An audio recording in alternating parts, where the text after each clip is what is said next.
past video, you don't need to sit a whole day aside, and this is why. A lot of people, when they talk about doing shrooms, either for the first time or they first couple of times or whatever, they're like, oh, I need to sit the whole day aside. And actually, no, you don't. You don't need to sit the whole day aside, and there are a number of reasons. Of course, I have my list, and then I'm also going to give y'all my opinions on guided trips, right? Because I do feel a way about them. So let's get right into it. Number one, why do you think you need to do that? How much do you plan to eat? Because if you need to sit the whole day aside, I'm trying to figure out how much you plan on eating. Now, granted, if you just like, no, I'd rather sit the whole day aside when I don't have no responsibilities and I don't got nothing to do, honestly, that's very rare for adults.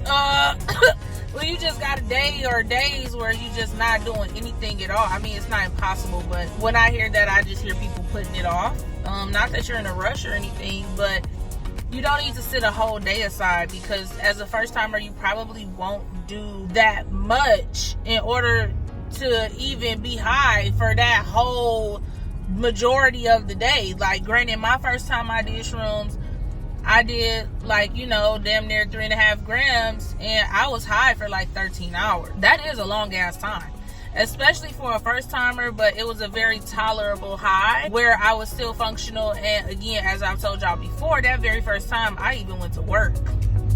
I drove my car. It was a very intense body high. I drove my car, I went to work. You know what I'm saying? It wore off during a period of time while I was at work. So, I was cool.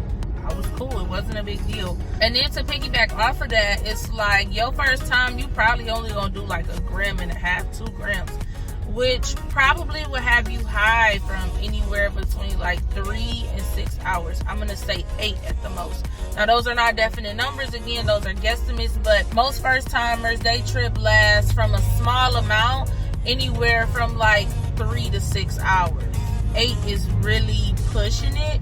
But like, let's say you do them on an empty stomach, and let's say you had some orange juice. Let's say you know what I mean? Like other small little variables that could extend your trip, then yes. But most people really only be tripping for like between 3 and 6 hours.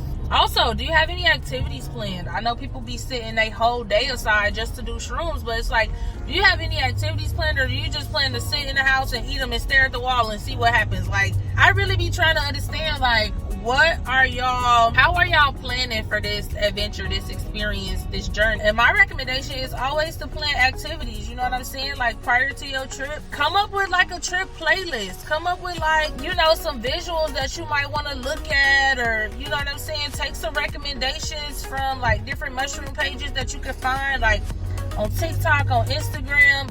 Look up abstract art pages, look up screensavers. Like, find things that will stimulate you both visually, auditory. Find things that will turn up your experience to make it more enjoyable. I know I tell y'all about like setting the tone, setting the mood, curating your environment. That's how you do it.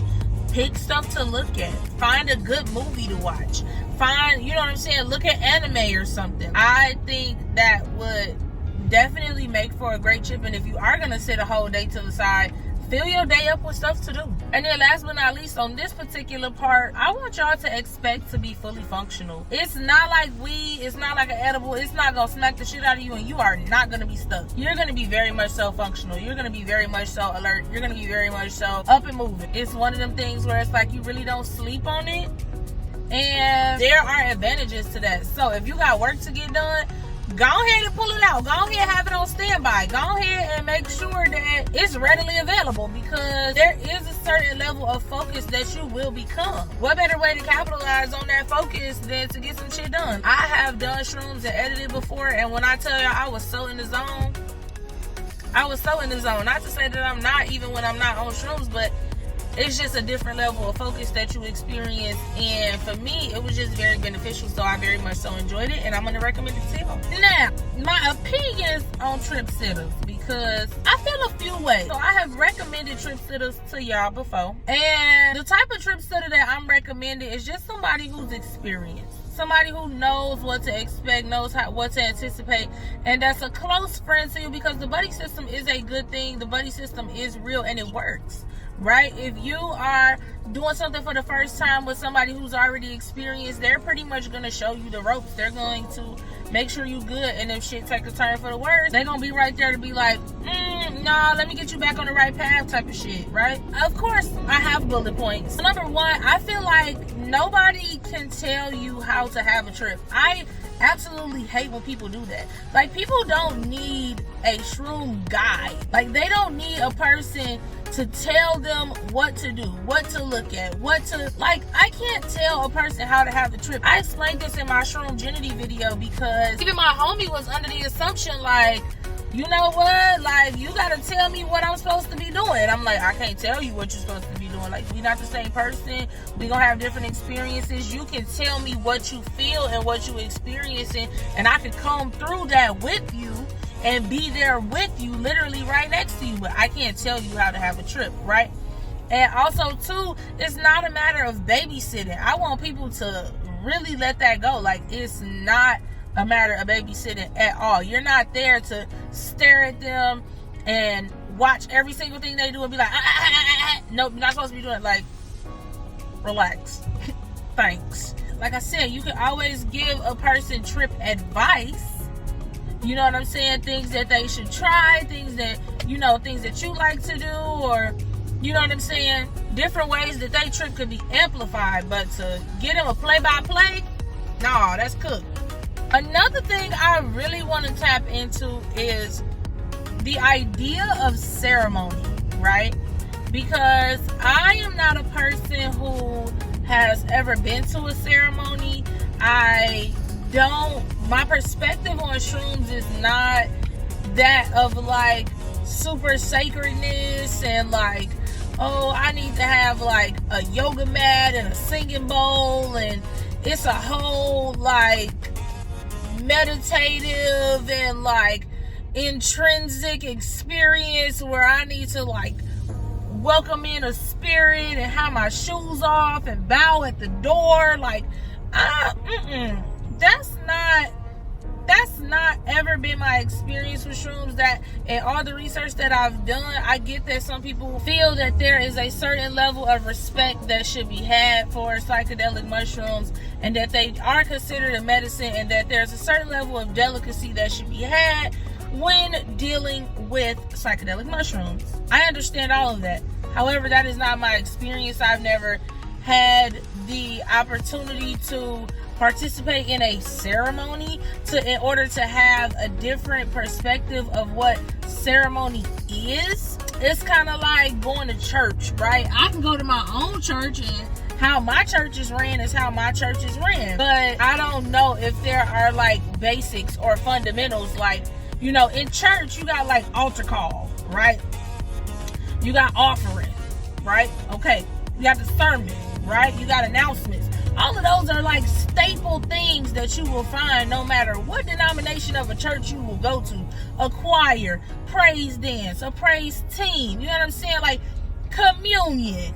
Those are all like staple key points that you gotta hit every time you in like church or religious setting, or you know what I'm saying, something like that. Even if we're gonna get a little more specific, we could bust it down to a dress code, right? But every segment of church or religion or some type of practice along those lines, there's like a formality to it to a degree.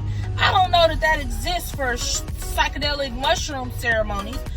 Again, I never been to one, and I don't know that I would actually be interested in going to one outside of just to say that I had the experience, right? And so I think that given that, you kind of can't hold people to a standard of ceremony when they've never experienced it. And it's hard for me to have an opinion on something that I also never did. But just from the outside looking in, it don't seem like something that's in my path, if I could put it like that. Like I said, I will try to say that I did it, but everybody have their own way of doing a ceremony. And from what I've seen from movies and documentaries and, you know, up close and personal, those type of ceremonies that I saw, no, I didn't even like them, and I'm good. There's this one depiction of ceremony and it is on the psychedelic frontier. It's about a guy who, he is a war vet. He has like severe PTSD. He's also dealing with drug addiction and things like that. He's trying to go through recovery, kick the habit, tap back in and reintegrate into society, right? So he had a ceremony. Somebody came to his house and they was just kind of like talking him through his experience, but like also repeat after me type of shit. And I really wasn't, I don't know, me personally, maybe that's just what they chose to show. It could have been a lot more to the experience than what was, you know, in the final edits of the documentary. But from what I saw, I'm like, I'm okay on that. Now, the ayahuasca ceremonies that I've seen, those kind of seem to be a little bit more my speed, just because it's like a group thing, but it's also not a group thing. Like, it's very much so, there's an independentness to it. Yes, there were shamans, you know, that were close by and they were around and they were there for like guidance, and if people really started having a hard time and needed help like working through whatever emotions were coming up, then okay, cool. And that I can see, because it's like, I'm not telling you what to do, but the idea of ceremony is just like, it's on the to-do list. And of course I will give y'all an update if or when I ever, you know, do that. But also too, I'm very much so curious as to what ceremony would look like in an all-black space. What ceremony look like in a space that ain't black is gonna be different from what it looked like for whoever's there, if that makes sense. And I'm very much so a strong believer in the idea that things can be good, but what does that thing look like behind the lens of blackness? Like, the lens of blackness turns everything up a notch. It makes it better no matter what it is. I don't care if it's a dance, I don't care if it's seasoning, I don't care if it's music, I don't care if it's food, whatever it is. The gaze and the filter of blackness is really what I'm interested in. What does ceremony look like in a completely black space? What does ceremony look like when it's facilitated by a black woman, by a black man, by a black shaman? I don't even think I've ever heard of a black shaman, but I mean, hell, I'm keen to go find one at this point. Like, I know it's black mycologists out there, and they are very much so real. I got a few names on the list, and if I get to meet them, then y'all will be along for that journey too. But, you know, it's just like, my idea of ceremony, I'm kind of thrown off to it. I need to see a black ceremony. I need to experience ceremony in general and have my own understanding and experience with it, so that I could say I'm a little more informed on it. I got two more things that I want to throw in here. One, when it comes to having a trip sitter or a guide or whatever, you want to make sure that you're picking the right person. I touched on this in another video, but you really want to make sure that you picking the right person. And I'm gonna just give y'all a few things to consider when you pick somebody to be your shroom buddy or your trip guide, or the person you take your advice from, or whatever the case may be. Number one, they need to be experienced. And when I say experience, I don't mean like, oh, they only did it once before and they helping you along. No, they need to have done it at least 3, 4, 5 times. They ate a good amount. They've hallucinated before.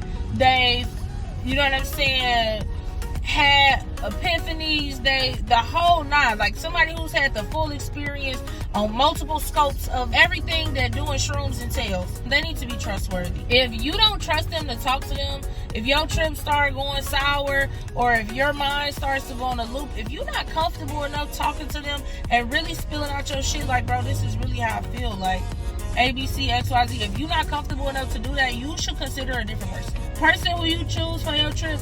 They need to be understanding. They need to be warm. They need to know that if you confide in them while you are having this experience, that they will not make a mess or an emergency of your experience, no matter what it is, good, bad, or indifferent, whether that's in a group setting, solo setting, whatever the case may be. You need to pick somebody who is trustworthy and understanding. And then I'm gonna throw this in there too, they need to be fun. A lot of people that did shrooms and they boring as hell. They trips is boring as hell. They don't know how to curate an experience. They don't know how to curate an environment. They don't know how to set no tone. They just boring as hell. Don't pick them to do your shrooms with, because they could low-key blow your damn trip. Not even being funny. And I haven't talked about that yet. There's another video that's gonna come for that. But it is possible for somebody to blow your damn trip. Just being fucking boring, being a Debbie Downer, trying to downplay your shit. No, pick somebody who's fun, who like to have fun. Like, come on, let's go stick our feet in the grass. Let's go, you know what I'm saying, drink us some something. Let's make something. Let's paint and I don't know, let's paint and trip type of shit. Like, pick somebody who's fun. Somebody who know how to have a good time. Okay. Also, too, you need to already have rapport with them, and I think it would be the best in your best interest to pick somebody who has a progressive mindset. People who have a progressive mindset that you already have rapport with, y'all just be way more in tune. Like, okay, look, how can we fix this? How can we make it better? You know what I'm saying? They're about solutions. They're about making progress. They want you to get through your shit so that we can be bigger and better versions of ourselves, right? Because this whole journey should be about growth. This whole journey should be about learning yourself. It should be about maturing. It should be about growing out of things that are no longer serving you and growing into things that will just level you up. Pick somebody that understands that. Those are the people who you need to be picking to do shrooms with. And to be honest with you, I know I gave y'all quite a few qualifications, and if you don't have nobody to do that with, shameless plug, you can book me to be your shroom buddy online. It is on my website. I do offer it. You can book your own time slots for how long you want me to be on standby for. And I've done it before. I've been on standby for many people who was like, look, I'm finna do shrooms. Is it okay if I just, you know, have you on the side, like on some in my back pocket type shit? Like, if I need to talk to you, is it okay if I text you or call you, or can we video chat here and there? Yeah, absolutely. And that is now a bookable experience, because there are so many people who want to try it, but they like, man, I feel like I don't got the right people around me to be doing it. I want to, but like, I want to make sure that I have the right setup and that the proper safety precautions are in line. So if y'all don't have nobody to do it with you, you're not alone. Da, da, da, da. I'm here. Book your experience. www.KiCustoms175.com. Okay, if you like this video, go ahead and give it a thumbs up. Comment, like, and subscribe, and I will catch y'all on the flip side. Peace out.